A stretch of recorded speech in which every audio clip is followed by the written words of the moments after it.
So let's talk about how this stuff works. Let's start off with water. We've used this forever to fight fires. How does water extinguish fire? GPM versus BTU, okay, cooling effect. Of course, sometimes we'll get some steam conversion and we'll get some smothering effect, and sometimes we just throw enough water at it to wash everything out the front door. Okay, but primarily we're looking for that heat reduction. So lots of good things about water for fighting fire. What are some things that make water a good extinguishing agent for us? Plentiful. There's a lot of it around. Okay, what else is good? Non-toxic. Yeah, it's environmentally friendly. What else? Relatively cheap, although at Summit, we have a private water company, and they charge us for everything that came out of the hydrants. I think we paid $8 per thousand. So it's pretty cheap still. It'll absorb some heat. We can carry it, we can pump it. There's a lot of good things about it. But it has two downsides when we're fighting fire. And the first downside is it has a high surface tension. And the problem with that is that surface tension holds water in the form of a droplet. And now we said our objective was to absorb heat. But you can only do that off the surface of the liquid. So we have this droplet, we can absorb a little heat off the surface, but what's in the middle is essentially wasted to us. So what do? Well, we run around in trucks with 1,500 gallon a minute pumps, throwing lots of water at the problem to try to get enough surface area out there to absorb enough heat to make fire go away. Okay, not very efficient. The other downside is water is completely indifferent to carbon. But what are all these Class A fuels in here made of? Carbon. They're all carbon-based. And what we prefer is to have our extinguishing agent attracted to the fuel rather than being indifferent to it. So when we're using foam, all we're doing is attacking those two downsides to make that water work better, make it more efficient for us. We are not replacing water. It's still the water doing the job. Keep that plugged in, because where I see people get in trouble with foam is when they go, oh, we got foam, we can stretch our water out infinitely. They start making it in a very dry format, and then they're not happy with the result. And if you put down dry foam in the wildland, what's going to happen? The fire's going to burn right underneath it. Whereas, yeah, you go into a structure with dry foam, you're going to come out with your shield warped and your gear smoking, going, damn, it's hot in there. Well, of course it is. You didn't put any water on it. It's the water doing the job. We're just making that water work better. So how does this work?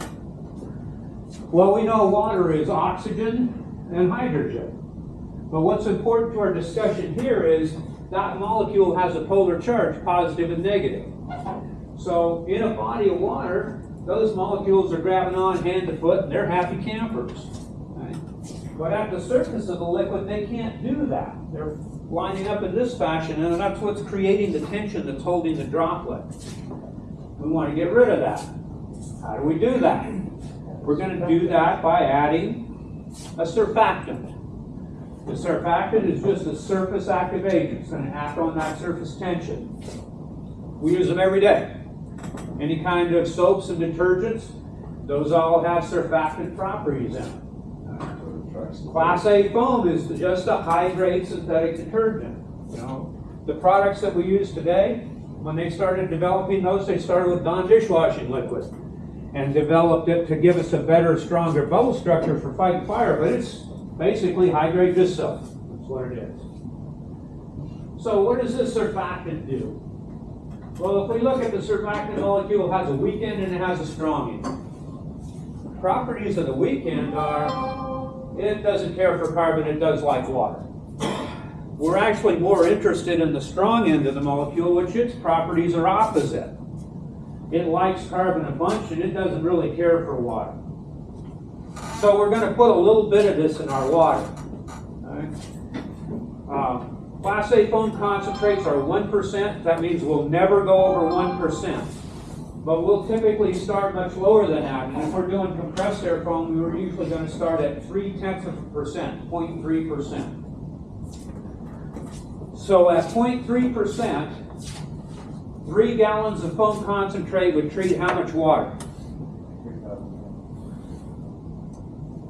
0.3%, 3 gallons treats No, math is hard after lunch. Very. Treats 1,000 gallons of water, okay?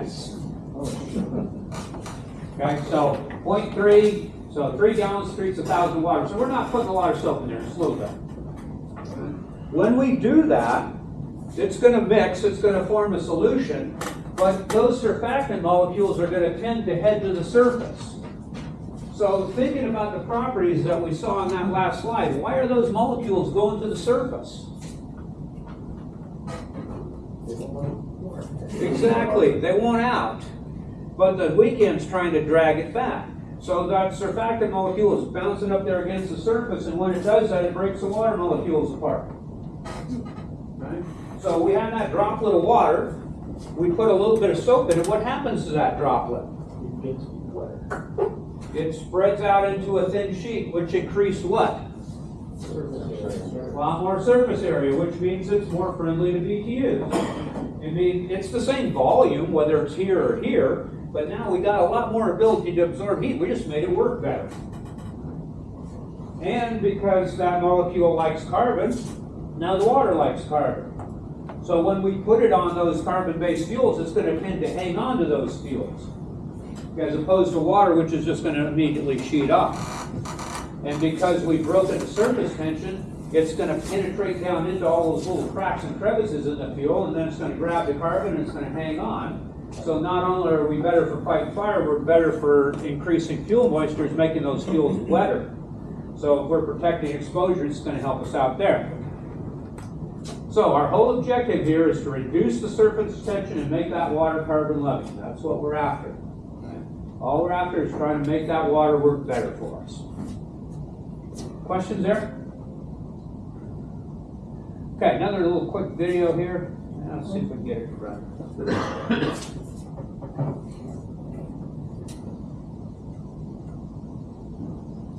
This demonstration shows the penetrating ability and carbon levying properties of foam solutions. Here we see a few drops of water which remain on the surface of the cardboard. A few drops of foam solution quickly penetrate into the material. This will allow us to extinguish fire quicker and to raise fuel moistures of fuels that we are trying to protect. See it penetrating all the way down through there. Okay. Just going to make it work better for us. Okay, that's the whole idea of Class A foam. Pretty simple